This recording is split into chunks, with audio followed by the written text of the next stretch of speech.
Okay, so the point of this, which I'm doing in response to a request from Dr. Fernandez Marinho, is to acquaint those of you who aren't familiar with sort of the basics of electricity, which is pretty crucial for understanding a lot of what happens in excitable cells, which we now know to be practically every cell that there is.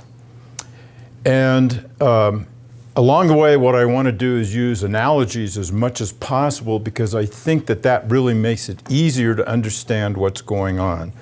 So I'm going to be partially formal, as in sort of using words absolutely correctly in the physical sense, and I'm going to be partly informal in terms of being a little bit more loose so that it's more understandable.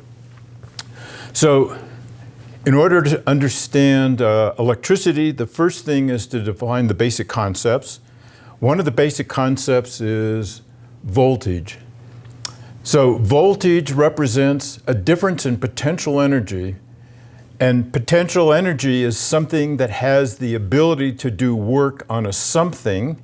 That sounds vague and very first postulate in style, but in this case, voltage is the potential energy that has the potential to do work on something that's called a charge or a charged particle.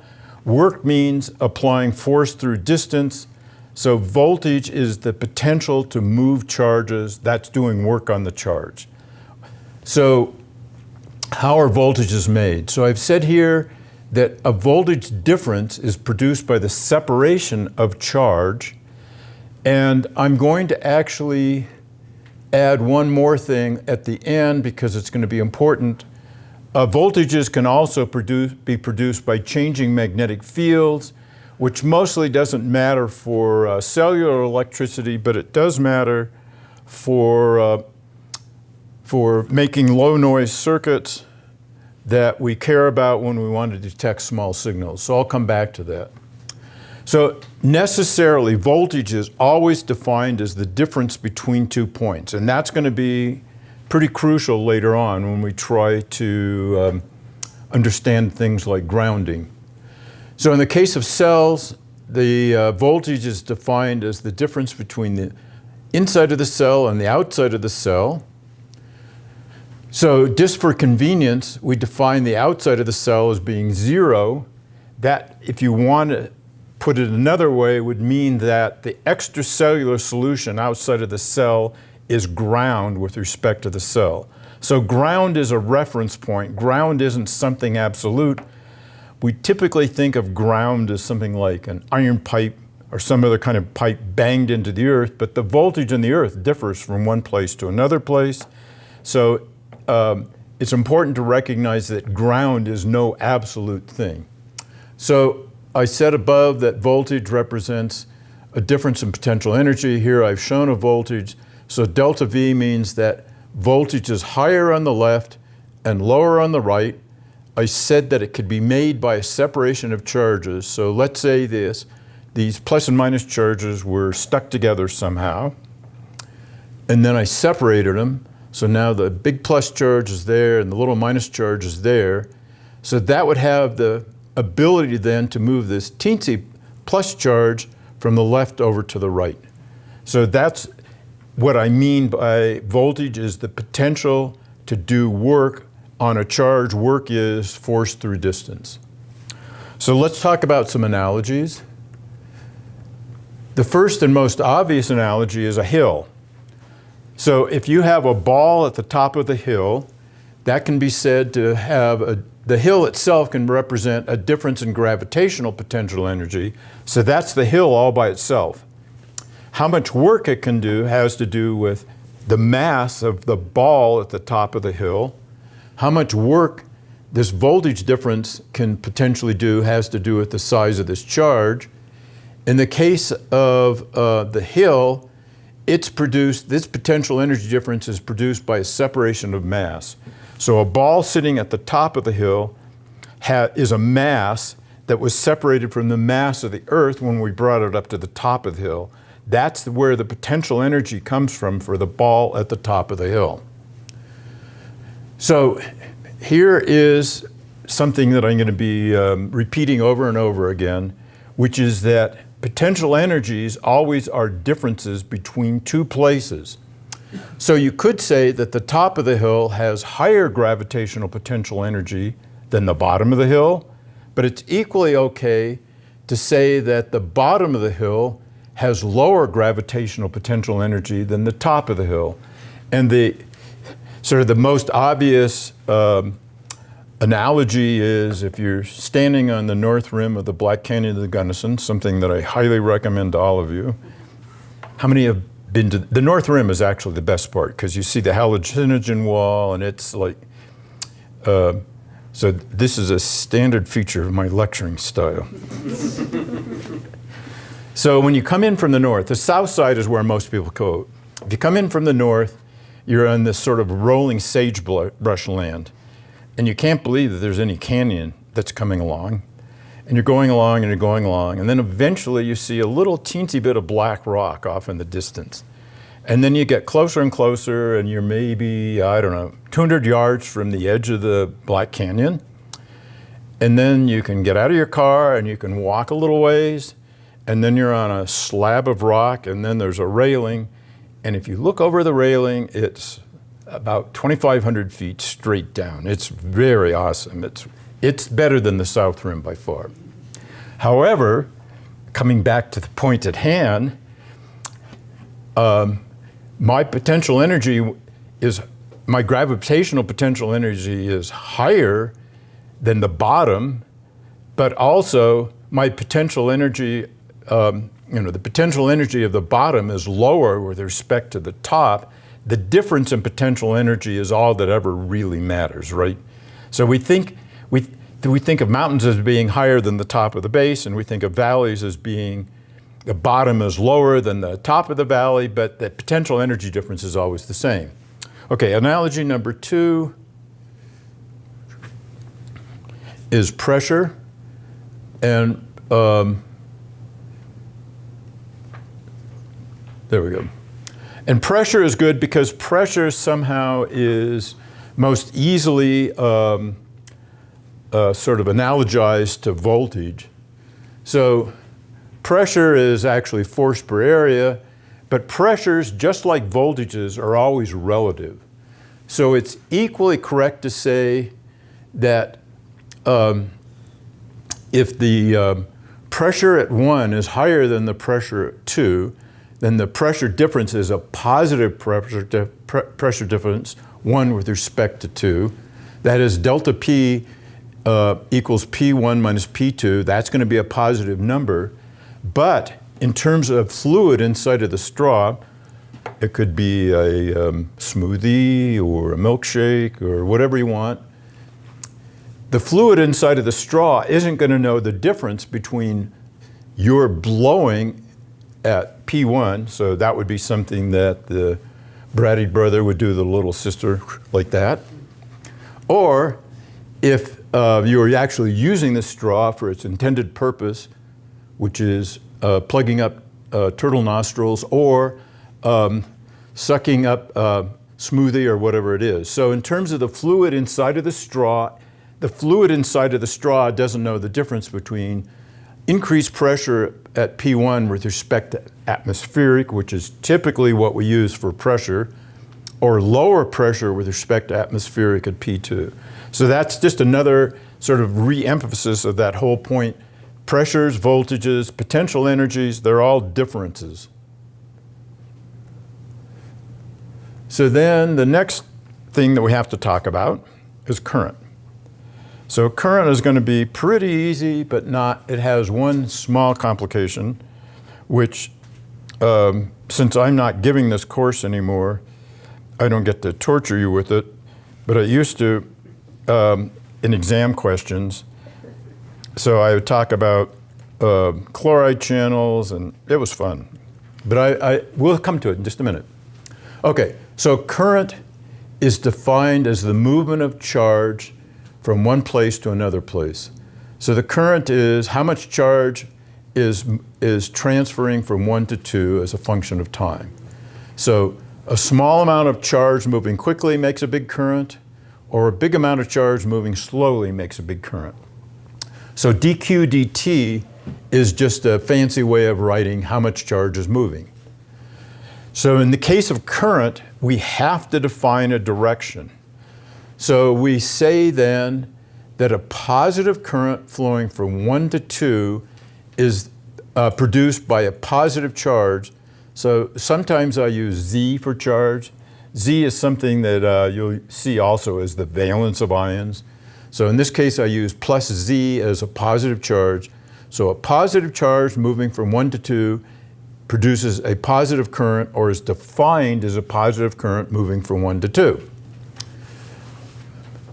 However, we know that ions and charges come in 2 flavors. So that makes it a little more complicated. So in the case of ions, a positive charge moving from 1 to 2 is producing a positive current moving from 1 to 2. So see, I have this arrow that shows the direction of the current. That would be a positive charge moving that way. But a positive current would also be produced by a negative charge moving from 2 over to 1. So in the case of wires, it's electrons that are loosely associated with the metal ions. They are the charge carriers. So in the case of wires, the charge carriers are actually moving in the opposite direction of the current. In the case of ionic solutions, the current is carried by ions. So a positive charge for a typical ionic solution, which would have both cations, positively charged ions, and anions, negatively charged ions. In an electrolyte solution, positive charge would be moving from 1 to 2, and negative charge from 2 to 1. So what about analogies? In this case, if we're going to go back to sort of gravity, the movement of mass, the change in mass is a function of time. In the case of pressure, the movement of the mass would be the fluid that would be reduced by the pressure difference. So mass or charge are sort of the equivalent analogous objects. Any questions up until this point? This is all pretty elementary still. It'll stay mostly elementary.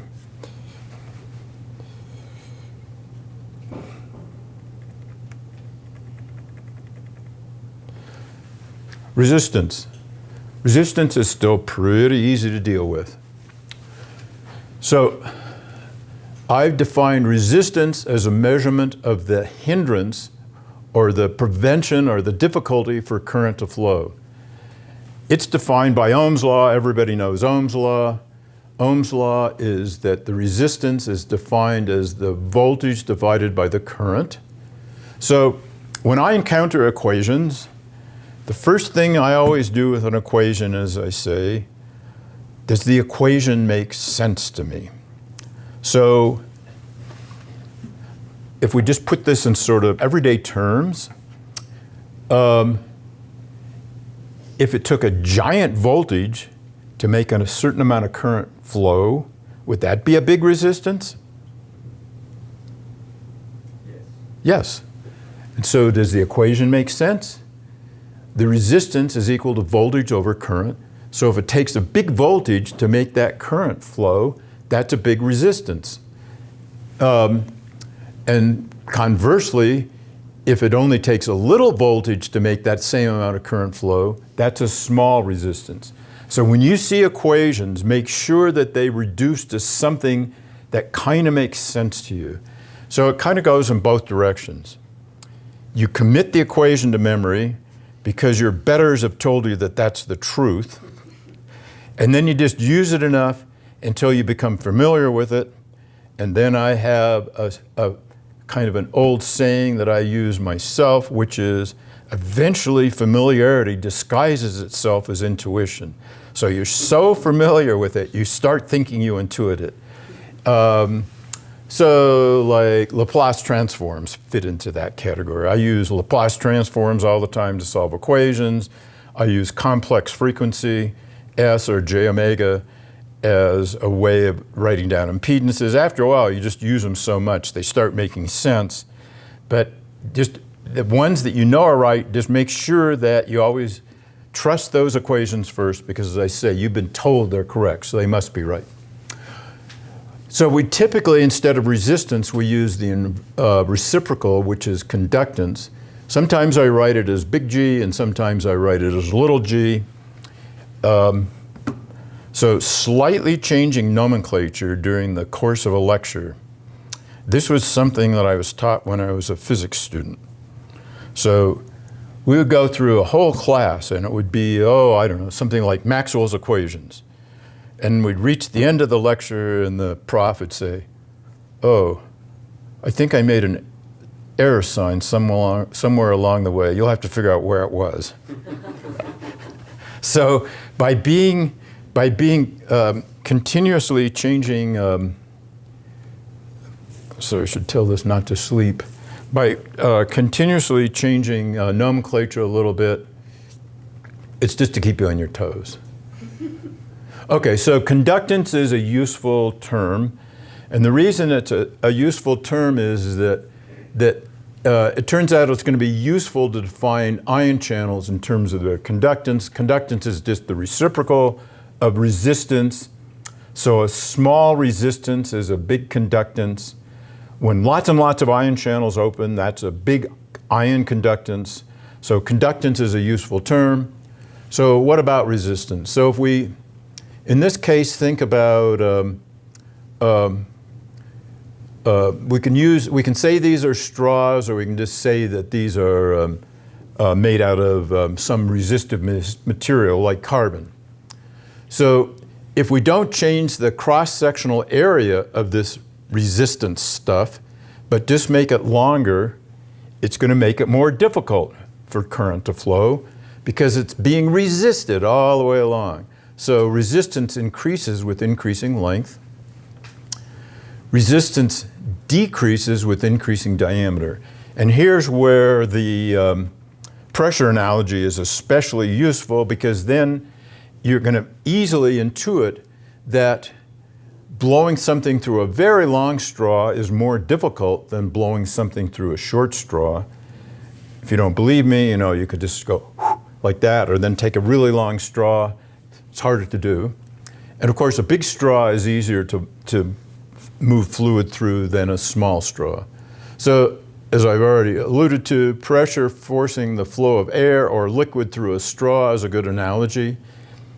In the case of cells, which is what we're really going to care about, cells are surrounded by phospholipid bilayers with other kinds of lipids embedded, cholesterol, other kinds of things.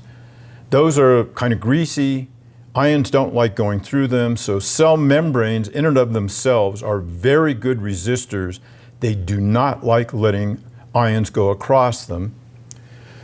But the ion channels that are stuck, the proteins that are stuck into the cell membrane, they are potentially good conductors of ions. They let ions through.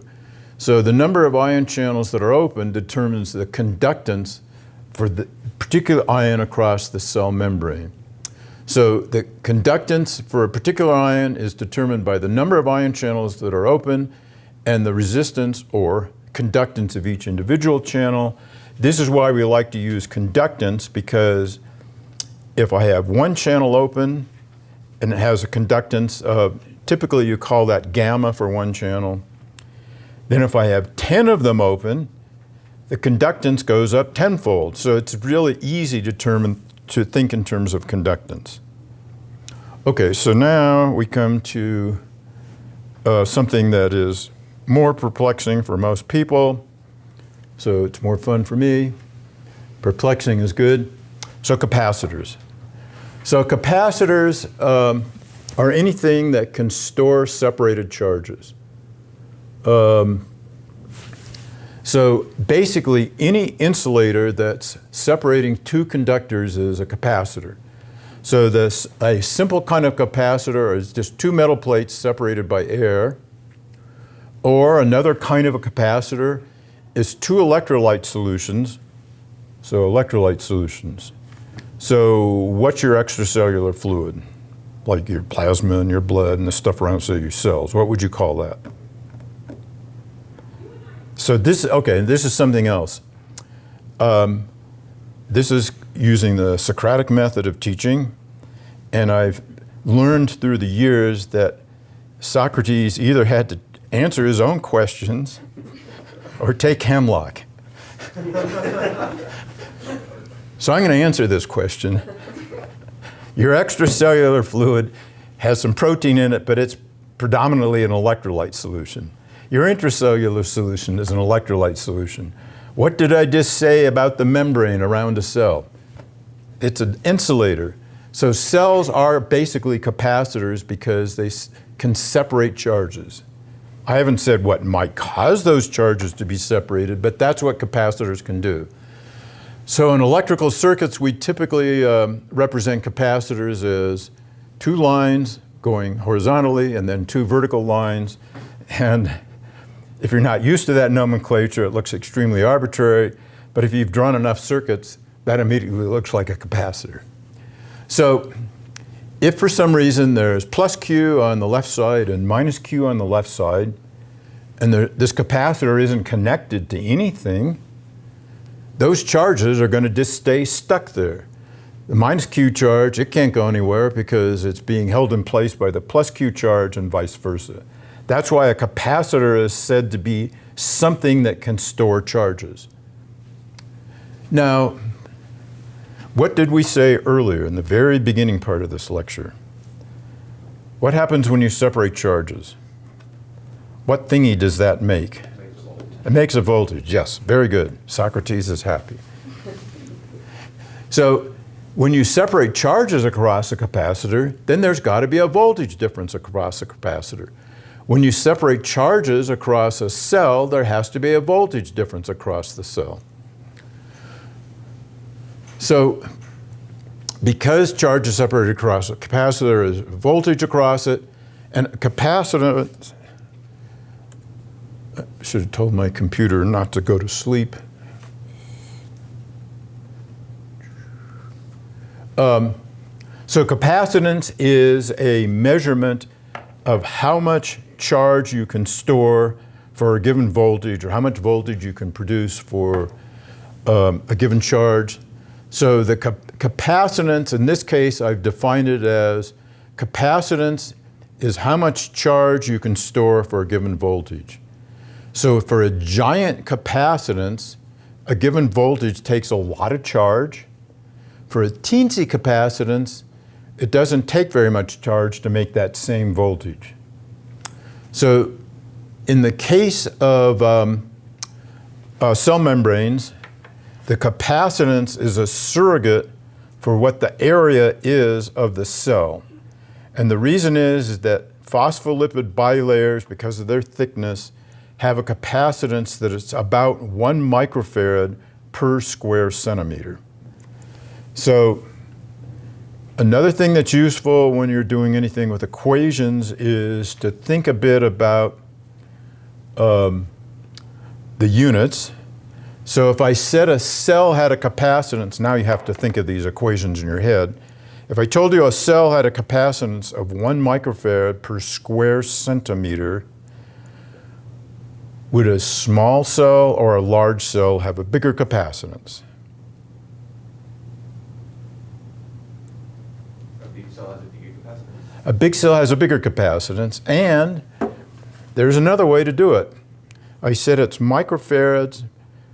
Oh, I'm sorry. So a farad is 1 coulomb per volt. A microfarad is a millionth of that. So I don't think I specifically defined a farad here. Maybe I did.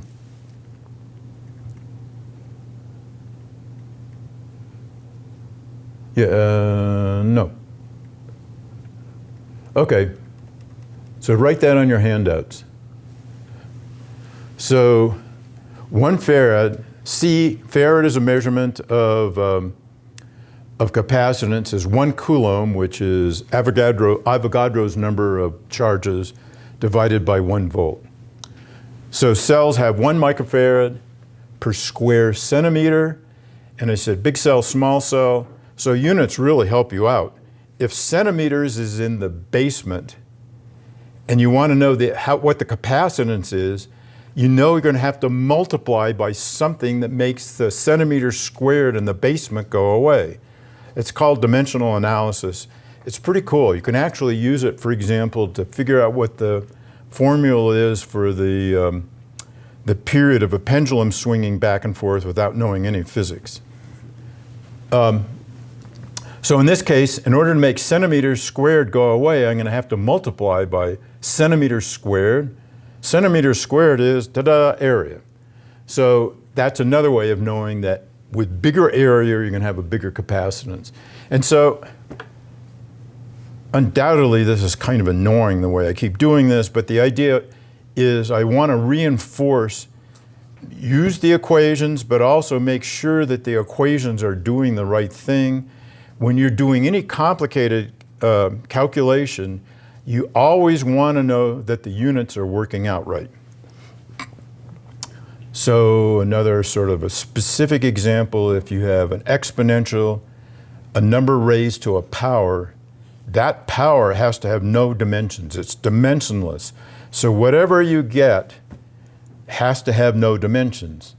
So for example, if we know that something decays exponentially, that's e to the minus time divided by, let's say, tau, which is the time constant. Those both have units of seconds, so you're going to get e to a number. So when I do calculations at the end, a lot of times I get confused, but I know I've got it kind of right if I get the units to balance. Okay, I think I've said most of this.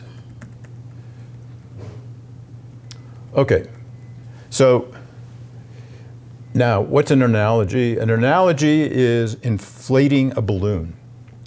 So in the case of the analogy, I already said that pressure is like voltage. Volume, in this case of the gas or the fluid inside of the balloon, is like charge. And the elasticity of the balloon is like 1 over the capacitance. So in this case, if the balloon were very inelastic, let's say a hot water bottle, you wouldn't have to put very much air in it in order to produce a huge pressure difference. If it were some very flimsy balloon that was easily stretchable, you'd have to push a lot of air into it in order to produce a given pressure difference. So one of the reasons I like the balloon analogy is it really, really, really bothers people that currents can flow across capacitors. So the charges aren't flowing across the capacitors, but current is flowing across the capacitor. So for example,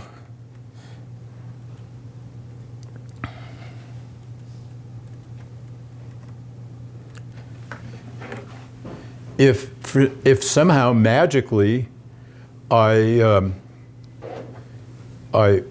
added more positive charge on this side, then more negative charge would be on that side. Or if I reduced the charge on this side, then there would be a reduction in charge on that side. There is current being transferred because the charges can talk to each other across this space. Like I said, it bothers people that charge can flow across a capacitor, but it's not that the ions aren't going through this vacuum or through this insulator.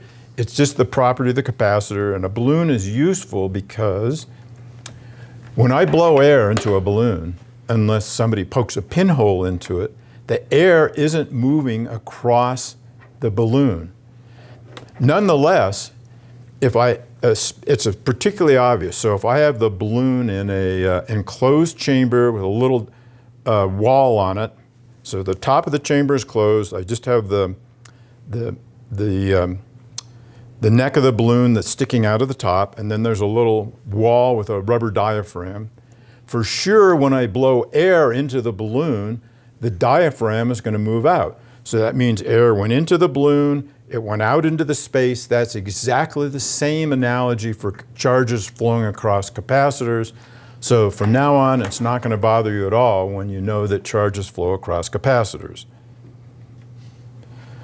Okay, so now I want to finish with some stuff that's more subtle. This was particularly for the benefit of Danielle, who's not here, but oh well. You can reproduce it all for her later. Okay, so far I've talked about the simplest possible case, which is charges making voltages, but the world is more complicated. And so there's a connection between charges and magnetism, and between magnetism and charges. And so this is going to give you a little of that, and it's important for understanding measuring circuits.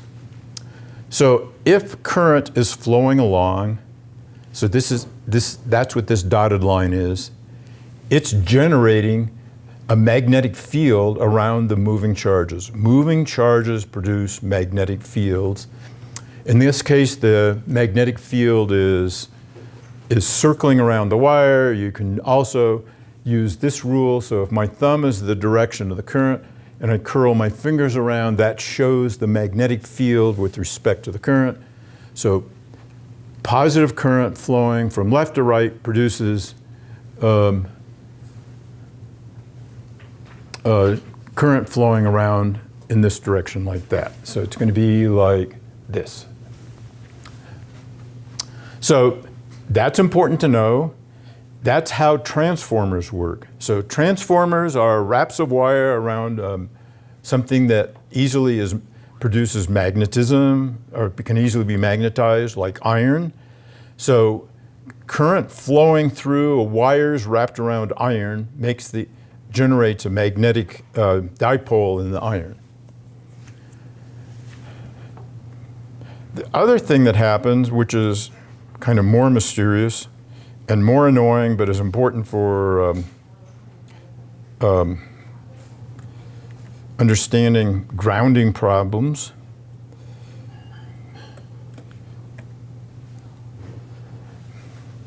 is that changing magnetic fields induce currents. So I don't particularly like this illustration, but you're supposed to imagine that this is a fixed magnet here, and it's moving through this tube where these wires wrapped around. And so as the magnet moves through, it produces, the magnetic field is changing as a function of time in these wires. So it's producing a current that goes down, around, and back up again. And so it's important to know that changing magnetic fields induce currents. So what I've shown here is a plus or minus 15 volt power supply. So practically all our measuring circuits that we use every day depend on plus or minus 15 volt power supplies. The amplifiers, the solid state amplifiers we use all produce voltages, then they can amplify over the range plus or minus 10. So how does this seems a bit fussy, but here is a transformer that says 230 volts, but could easily be 120 volts. So there's lots of wraps around an iron wire, or an iron core, and then if it's a step-down transformer, there are fewer wraps around the secondary. So fewer wraps means lower voltage, higher current. So what you're supposed to see here is that there's wraps, then there's a thing coming out that's blue, some more wraps, and another thing that's coming out that's blue. So 3 blue things. This blue thing in the middle, if it's exactly in the middle, and if I know that this is, so current generating a magnetic field, changing magnetic field, so transformers only work with alternating current.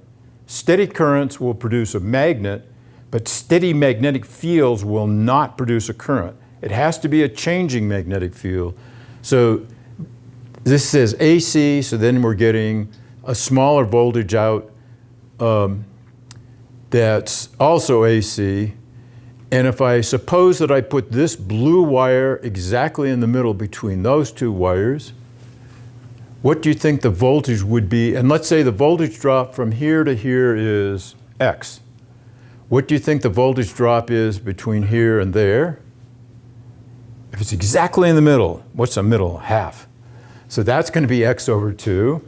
The voltage drop from here down to there is going to be X over 2. And this thing goes to this thing here called ground. And I'm going to be annoying about it, but it's important for you to get it into your heads, that this is ground with respect to all of this stuff, but it's not ground with anything else, with respect to anything else.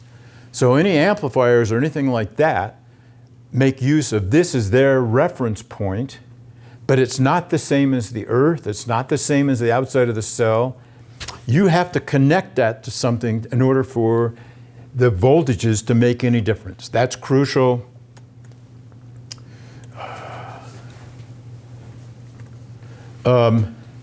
So then the rest of this, these are rectifiers. These are solid state things that smooth it out so you get a nice steady plus 15 out of one side or steady minus 15 out of the other side.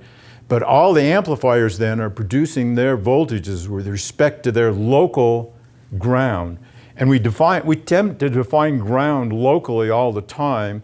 And that's important because if you have measuring apparatus, for example, a patch clamp, the patch clamp has to be told what ground is with respect to the thing that you're doing. So it could be the bath outside of the cell, for example.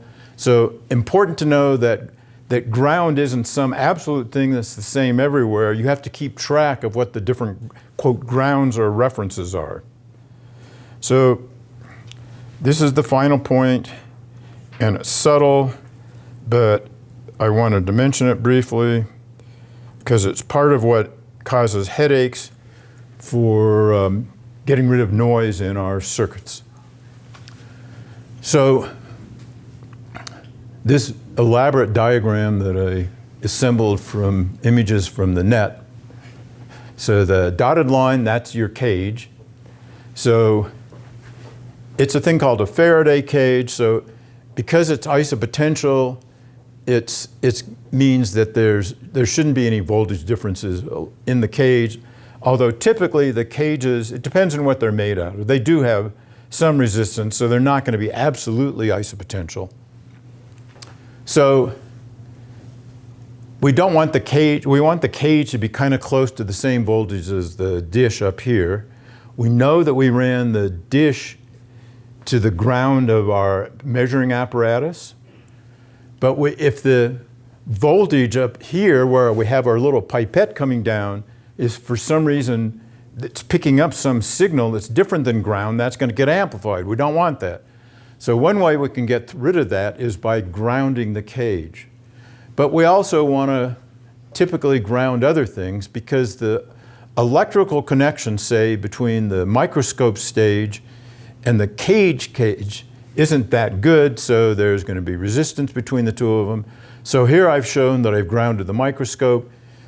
Typically what I would do is you want it's called a ground plane, and you want it to be close to the dish. So I'd have a ground up there. So I have one ground going to the stage, and I have one ground going from the cage down. But remember, there is some conductive pathway. It might be a kind of a high resistance. There's a conductive pathway through the metal parts of the microscope and the feet and stuff like that. So actually, there is a current pathway that can go like that. So that's like a coil of wire, a loop of wire. If there's any changing magnetic field, which happens all the time because of motors, because of electromagnetic waves, all sorts of stuff, that can generate a current. That's called a ground loop current. That can cause a host of troubles. Ground loop currents are typically either 60 cycle or more commonly 120 cycle because they're beats. So this gets kind of technical, but a bit important. So the way we get 110 volts in our outlets is that the voltage that comes in is actually 220 volts. And so the 110 is using, so they're out of phase, so you get 110 by taking one side with respect to some reference. You get a minus 110, or an opposite 110 by taking a reference with respect to the other side. So adjacent outlets can be out of phase with one another, so you can get beats, you can get all kinds of weird stuff. So you typically see this very notchy noise that's at 220 hertz, and that's a particular problem with ground loops. So it's something you need to get rid of, it's something you need to think about. You want to make sure that you have single ground points for all of your measuring apparatus, all the shielding going to the ground of your measuring equipment. So that's all I have to say today. I have another lecture, if there's, that Becca's also heard, that's about trying to explain where cellular potentials come from, and it makes use of this stuff, but I think this is enough for today. So, thanks.